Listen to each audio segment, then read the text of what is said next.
Hello friend, good morning. कैसे हैं आप सभी लोग? उम्मीद करता हूँ आप सभी लोग बहुत अच्छे होंगे। और आज हम आगे बढ़ते हैं दोस्तों, डाइजेस्टिव सिस्टम। ये हमारा 10th एपिसोड होगा ह्यूमन एनाटॉमी एंड फिजियोलॉजी के अंदर। ओके, तो देखते हैं इसमें क्या क्या ऑर्गन्स काम आते हैं और इसके फंक्शन क्या हैं। देखो, डाइजेशन में होता है क्या दोस्तों, इसके जो फेजेस हैं इसको हम 5 फेजेस में देख सकते हैं। फर्स्ट वन इज इंजेशन, ठीक है ना, movement, mechanical and chemical digestion, then absorption and finally elimination, जो भी वेस्टेज वगैरह होता है। इंजेशन मतलब हम जब फूड को लेना स्टार्ट करते हैं, फिर फूड का मूवमेंट होता है, फिर mechanical and chemical digestion start होता है। ओके, तो आगे देखते हैं टाइप ऑफ डाइजेशन। डाइजेशन में जो टाइप क्या है, पहला वन जो फिजिकल, जिसको हम मैकेनिकल भी बोल सकते हैं, मैकेनिकल डाइजेशन। इसमें दोस्तों हम च्यू करते हैं और जो भी फूड होता है उसको फाड़ते हैं या तोड़ते हैं, फिर उसको ग्राइंड करते हैं, मैशिंग करते हैं और फिर इसको मिक्स करते हैं, ठीक है ना। ये काम हमारे दांतों से, हमारी टंग से और स्लाइड व उसमें मिक्स करते हैं, देन उसको फूड पाइप के थ्रू स्टमक में भेजा जाता है। केमिकल डाइजेशन में क्या होता है दोस्तों, इसमें एंजाइमेटिक रिएक्शंस होते हैं, ठीक है ना। एंजाइमेटिक रिएक्शन होते हैं जो कि डाइजेशन को इम्प्रूव करते हैं। और ये फर्दर क्या करता है, ये जो फूड आप ले रहे हो उस फूड को ब्रेक डाउन कर देता है into carbohydrates, protein and lipids, right.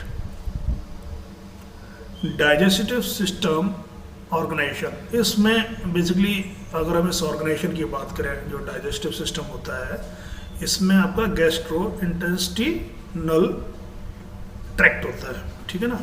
Gastro intestinal tract, tube with in tube, direct link path between organs and structures. Structures के अंदर क्या गया, mouth, pharynx, oesophagus, stomach, small intestine, large intestine and rectum. देखो दोस्तों, ये हमारा mouth है, यहाँ हमारा फेरिंक्स हो गया और इस पाइप को बोलते हैं एसोफेगस। देन ये आपका क्या है, स्टमक, सॉरी ये लीवर है आपका, ये स्टमक हो गया। और यहाँ आपका पैंक्रियास, वाइल डक्ट, ये आपकी लार्ज इंटेस्टाइन हो गई ये, और ये ऑरेंज पिंक कलर का है आपका स्मॉल इंटेस्टाइन, ठीक है। यहाँ से जब ये ऊपर जाते हैं इसको बोलते हैं असेंडिंग कॉलम, और ये डिसेंडिंग कॉलम, ये ट्रांसवर्स कॉलम बोलते हैं इसको। जो लेटा हुआ है उसको ट्रांसवर्स, ऊपर जा रहा है उसको असेंडिंग कॉलम, जो डाउनवर्ड आ रहा है उसको डिसेंडिंग कॉलम, ठीक है। ये आपका स्मॉल इंटेस्टाइन हो गया। आगे देखते हैं, ये माउथ है दोस्तों। माउथ के अंदर आप देखेंगे हमारे टीथ मैकेनिकली ब्रेक डाउन करते हैं फूड को इनटू स्मॉल पीसेस, ठीक है। टंग हमारी मिक्स करती है फूड को with saliva, contains amylase which helps break down starch. इसका काम क्या है, ये फूड से स्टार्च को ब्रेक डाउन करता है, ठीक है। क्या, सलाइवा, सलाइवा में है क्या, एमाइलेज, ठीक है। तो यहाँ तक क्लियर। इसके बाद की जो एक्टिविटी स्टार्ट होती है इसको बोलते हैं एपिग्लॉटिस।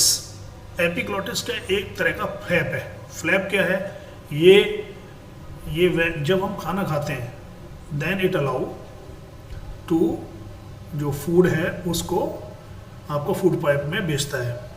बट अगर आप फूड नहीं खा रहे हैं तो ये प्रोटेक्ट करता है विंड पाइप में, फूड को नहीं भेजता, ठीक है ना। इस तरह से इसका काम है। तो जो epiglottis is a flap like a structure at the bottom of throat that closes over the trachea, preventing food from entering it. It is located in the pharynx. तो यहाँ पर आप देख रहे हैं ये जो हैंगिंग टाइप का जो हमारे माउथ में पीछे की साइड में है, जो हमारी टंग के बैक ऊपर होता है, इसको यूवुला बोलते हैं। और ये एपिग्लॉटिस है पीछे इसके, ये फ्लैप। ईसोफेगस दोस्तों, इसकी जो लेंथ है, ये आपको जो ग्रीन ट्रैक्ट दिखाई दे रहा है, ये ऑलमोस्ट 20 सेंटीमीटर लॉन्ग होता है। ठीक है, इसके फंक्शन क्या है? ये म्यूकस को सीक्रेट करता है, यानी म्यूकस को बनाता है, रिलीज करता है। और इसकी जो मसल्स होती हैं वो पेरिस्टालसिस होती हैं। पेरिस्टालसिस इसकी मसल्स होती हैं जो कि स्क्वीज करती हैं और फूड को एक मूवमेंट प्रदान करती हैं। The moves food from throat to the stomach using the muscle movement is called peristalsis. If acid from the stomach gets in here, that is heartburn. अगर मान के चलें, क्योंकि हमारा जो स्टमक होता है, स्टमक में हाइड्रोक्लोरिक एसिड होता है। आपने कभी कभी देखा होगा जब आपको वॉमिटिंग होती है तो आपको क्या फील होता है? एक जलन सी फील होती है, ठीक है ना, आपके थ्रोट में। क्यों होती है? क्योंकि वो एक एसिड है। ठीक है, तो जनरली इन नॉर्मल कंडीशन हमारा स्टमक वन साइड मूवमेंट होता है। ठीक है, और ये उसको अलाउ नहीं करता है। अदरवाइज क्या होगा? अगर ये एक्सेस अमाउंट में होगा तो आपके फूड पाइप को डैमेज कर सकता है हाइड्रोक्लोरिक एसिड। इसकी जो लाइनिंग होती हैं, उसकी जो इनर लाइनिंग होती है, उसको ये डिटोरिएट कर सकता है। दैट बिकम्स अ कैंसर, या इसको आप अल्सर भी बोल सकते हैं। ओके, आगे देखते हैं। स्टमक का जो दोस्तों शेप होता है वो एक मस्कुलर बैग है, यानी मसल्स का बना हुआ एक बैग है जिसकी शेप जे शेप होती है। That is to food. और यहाँ इसको ब्रेक डाउन होता है टाइनी पीसेस में, छोटे छोटे पीसों में फूड को ये ब्रेक डाउन करता है through help of digestive juice. इसमें मिला दिया जाता है। डाइजेस्टिव जूस कहाँ से आता है? आपका बॉइल से आता है। Okay, and contain enzymes to break down. किसको ब्रेक डाउन करता है? फूड को प्रोटीन और लिपिड्स में सेपरेट कर देता है। Hydrochloric acid in the stomach kills bacteria. ठीक है ना, फूड के अंदर जो भी बैक्टीरिया होती हैं उसको किल कर देता है। And food found in stomach is called chyme. जो भी स्टमक में फूड मिलता है उसको चाइम बोलते हैं। ठीक, आगे देखते हैं दोस्तों, आगे बोलते हैं। ये है स्मॉल इंटेस्टाइन। स्मॉल इंटेस्टाइन दोस्तों 7 मीटर लॉन्ग होती है। ठीक है, रफली। The lining of intestine wall has a finger like projection called villi. ये आप देख रहे हैं, जो हमारा स्मॉल इंटेस्टाइन का इनर सरफेस होता है, जो लाइनिंग है, उसमें कुछ प्रोजेक्शंस निकले होते हैं just like as a finger. और इस फिंगर लाइक स्ट्रक्चर को हम बोलते हैं बिली। आप ये देख रहे हैं, ये बिली है। And villi are covered in micro villi, यानी जो विली है वो further micro villi which further increase the surface area for absorption. और इसका काम क्या है दोस्तों? सबसे इंपॉर्टेंट काम है, ये सरफेस एरिया बढ़ाने से क्या होगा कि जो फूड को एब्जॉर्प्शन हो रहा है उसके अंदर जो न्यूट्रिएंट्स हैं उसको ये बेहतर तरीके से एब्जॉर्ब कर सकती है। ठीक है ना, आपका small intestine because of this villi can absorb food okay properly, and this will is just because to increase the surface area। अगर आप सिंपली अगर ये विली ना होते तो जो इनर वॉल्यूमेट्रिक एरिया है आपका स्मॉल इंटेस्टाइन का वो कम होता। विली की वजह से वो आपका सरफेस एरिया काफ़ी बढ़ जाता है, जिससे कि हमारा शरीर यानी खास तौर से स्मॉल इंटेस्टाइन बहुत अच्छी तरीके से फूड को एब्जॉर्ब कर लेता है। ठीक है, स्मॉल इंटेस्टाइन में जैसा मैंने आपको बताया, ये जो भी न्यूट्रिएंट्स होते हैं फूड के अंदर उसको ब्लड स्ट्रीम में पास कर देता है, एब्जॉर्प्शन होता है ना उसकी वजह से। एंड इसके अंदर डाइजेस्टिव एंजाइम्स रिलीज होते हैं। ठीक है ना, जो कि क्या क्या चीज़ एब्जॉर्ब करते हैं? 80% इंजेस्टेड वाटर। ठीक है, vitamin, mineral, carbohydrates, protein and lipid, ये सारी चीज़ें, यानी 80% पानी को एब्जॉर्ब किया उसने, वाइटमिन्स को एब्जॉर्ब किया, मिनरल्स को एब्जॉर्ब किया एंड प्रोटीन्स को एब्जॉर्ब किया एंड लिपिड को एब्जॉर्ब किया। अब बात करते हैं लार्ज इंटेस्टाइन। दोस्तों ये 1.5 मीटर और स्मॉल इंटेस्टाइन अभी जो हमने पीछे देखा वो 7 मीटर के आसपास होती है, ये 1.5 मीटर के आसपास होती है, जो आपको इसकी जो शेप है स्मॉलर इंटेस्टाइन से बड़ी है। Okay, and except what small intestine don't absorb, यानी जो कुछ भी जो फूड है स्मॉल इंटेस्टाइन अगर नहीं पचा पाती है उसको आगे जाकर लार्ज इंटेस्टाइन पचाता है। And undigested material passed on to rectum, और उसके बाद लार्ज इंटेस्टाइन में फर्दर एब्जॉर्प्शन के बाद जो मटेरियल बचता है अनडाइजेस्टेड मटेरियल, उसको वेस्ट मटेरियल बोलते हैं, वो जाके रेक्टम में पास हो जाता है। और rectum the short term storage, यानी रेक्टम क्या हुआ, एक शॉर्ट टर्म स्टोरेज, यानी कुछ समय के लिए वहाँ पर वेस्ट रहता है, उसके बाद बाहर निकल जाता है शरीर से। तो ये क्या हुआ, short term storage which holds faeces क्या होता है, जो भी वेस्ट होता है जिसको जस्ट शरीर से बाहर निकालना होता है, सॉलिड वेस्ट, ठीक है ना, जिसको स्टूल भी बोलते हैं, which holds faeces before it is expelled, यानी बाहर निकाल देने से पहले। आगे देखते हैं फंक्शन क्या है लार्ज इंटेस्टाइन का। इसका दोस्तों काम है recovery of water and electrolytes, यानी पानी की वाटर की रिकवरी करता है और इलेक्ट्रोलाइट्स, उसके अंदर जो भी इलेक्ट्रोलाइट्स क्या होते हैं हमारे सोडियम, पोटेशियम, इस तरह के जो एलिमेंट्स होते हैं इनको इलेक्ट्रोलाइट्स बोलते हैं। Formation and storage of faeces, यानी ये जो स्टूल होता है उसका फॉर्मेशन करता है आफ्टर एब्जॉर्प्शन, बिकॉज जो भी स्मॉल इंटेस्टाइन से फूड आता है अनपचा अनडाइजेस्टेड फूड, उसको ये फर्दर एब्जॉर्ब कर लेता है, उसके बाद ये फीसिस को स्टोर करता है, देन वहाँ फर्मेंटेशन होता है, देन बैक्टीरिया डाइजेशन होता है, बैक्टीरिया उसको डाइजेस्ट करते हैं, देन वहाँ पर फैट एब्जॉर्प्शन भी होता है, उसके बाद जो फीसिस होते हैं उसको बाहर निकाल दिया जाता है। हमारे जो डाइजेस्टिव सिस्टम है उसमें एक एक्सेसरीज ऑर्गन है very very important, that is liver, ठीक है ना। लीवर डाइजेशन का डायरेक्ट पार्ट नहीं है, मतलब इसमें फूड नहीं आता, बट ये सपोर्ट करता है डाइजेस्टिव प्रोसेस को। ओके, ये आप देखते हैं, ये है हमारा लीवर, ठीक है।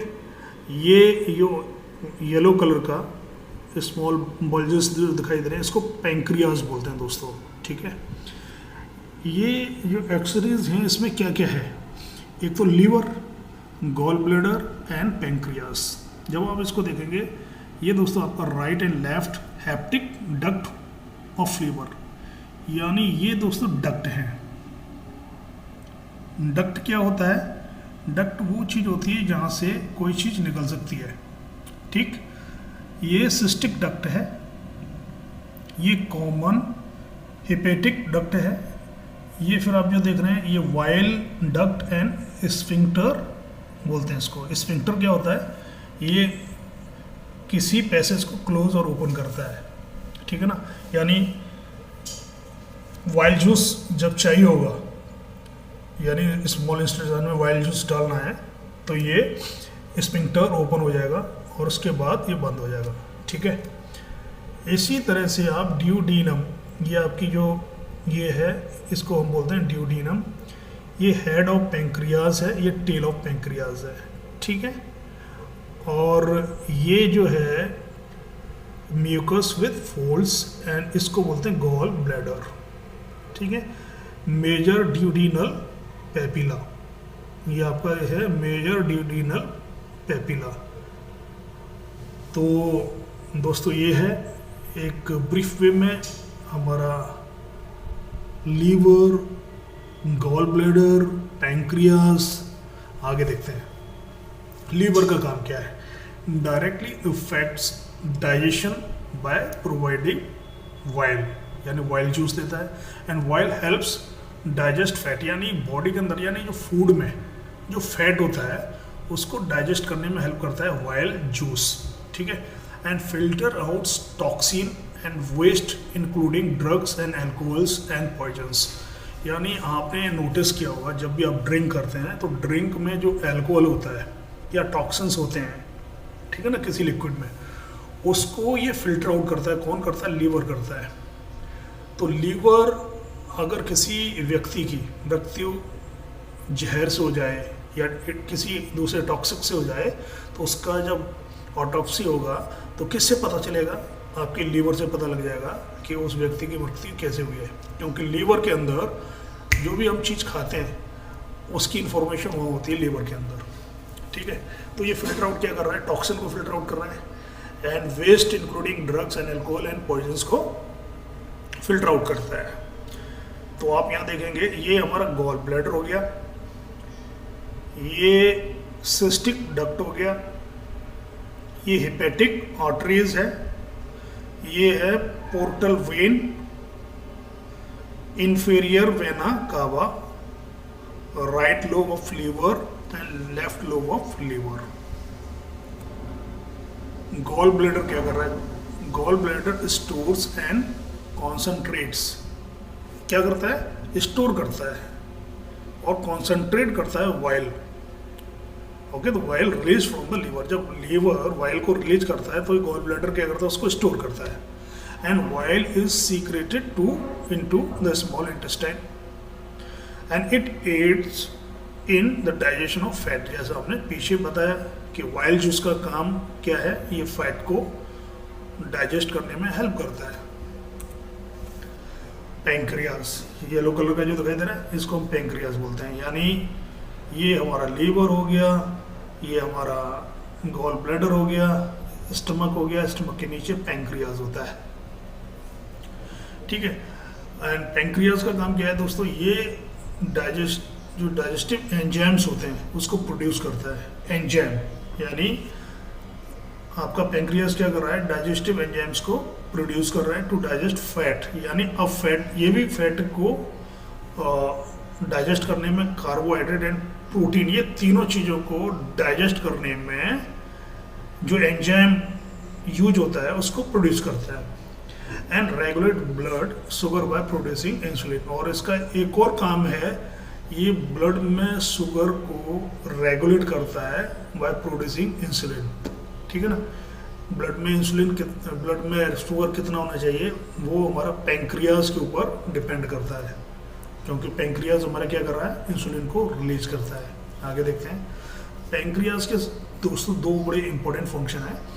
एक है दोस्तों एक्सोक्राइन फंक्शन और दूसरा है एंडोक्राइन फंक्शन। एक्सोक्राइन के अंदर क्या होता है? वायडक्ट। यानी वायडक्ट के फॉर्म में हम जब भी बात करते हैं तो यानी जो हार्मोन रिलीज होते हैं वो डायरेक्टली ब्लड में नहीं जाते अगर वो एक्सोक्राइन फंक्शन है। तो एंडोक्राइन फंक्शन के अंदर ब्लड स्ट्रीम में डायरेक्टली जाता है, ठीक है।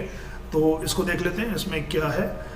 Wire ducts produces digestive enzymes to digest fat, carbohydrates and protein. Exocrine के अंदर सीधी सीधी बात हो गई, पैंक्रियास ने सीधे डक्ट के थ्रू एंजाइम्स को रिलीज कर दिया, ठीक। और एंडोक्राइन सिस्टम के अंदर क्या हुआ? फंक्शन के अंदर क्या हुआ? Directly to blood stream, regulation of glucose level, ठीक है। अल्फा एंड बीटा सेल, यानी ब्लड के अंदर ग्लूकोज लेवल कितना होना चाहिए उसको रेगुलेट करने के लिए जो भी एंजाइम्स रिलीज होते हैं थ्रू एंडोक्राइन फंक्शन, जो कि ब्लड के अंदर सीधे जाता है। ये डिफरेंस है। अब बात करते हैं डेफिकेशन, यानी जो मलमूत्र बाहर निकलता है उस प्रोसीजर में हमारा ब्रेन कैसे काम करता है, ब्रेन का क्या काम है। आप ऊपर देखेंगे ये आपका सेरिब्रल कॉर्टेक्स है, ठीक है। ये आपका वाइट और ग्रे, यहाँ से आपकी नर्व्स आ रही हैं, आप ये देख रहे हैं रेड कलर में नर्व्स देख रहे हैं। ये आपका जो लार्ज इंटेस्टाइन में ये नर्व्स आ रही हैं ब्लू कलर में, ग्रीन कलर में। इसका क्या काम है? Entry of faeces by a mass movement, यानी जो भी सॉलिड वेस्ट है उसकी एंट्री को मूवमेंट देता है। रेक्टम इज डिस्टेंडेड, ठीक है, rectum is distended and sensory nerves ending are stimulators, यानी जो भी सेंसरी नर्व्स हैं, जब हमें मॉर्निंग में फीलिंग आती है, जब हम टॉयलेट जाते हैं और हमें अपना स्टूल पास करना होता है, तो आपको एक सिग्नल ब्रेन के थ्रू आता है और एक क्रैम्पिंग स्टार्ट होती है, then you feel to go toilet, and all this because of this nervous system. आपके जो मसल्स हैं लार्ज इंटेस्टाइन की, वो स्टिमुलेट होती हैं थ्रू ब्रेन। तो ये दोस्तों था आपका डाइजेस्टिव सिस्टम। इसमें अगर कुछ भी आपकी क्वेरी है, क्वेश्चंस हैं, कुछ फर्दर डिस्कशन करने के लिए पॉइंट्स हैं, आप कमेंट करें, हम उसको अवश्य कवर करेंगे। और जैसा मैं हमेशा बोलता रहा हूँ दोस्तों, human anatomy and physiology is very important subject for all those who are health lover.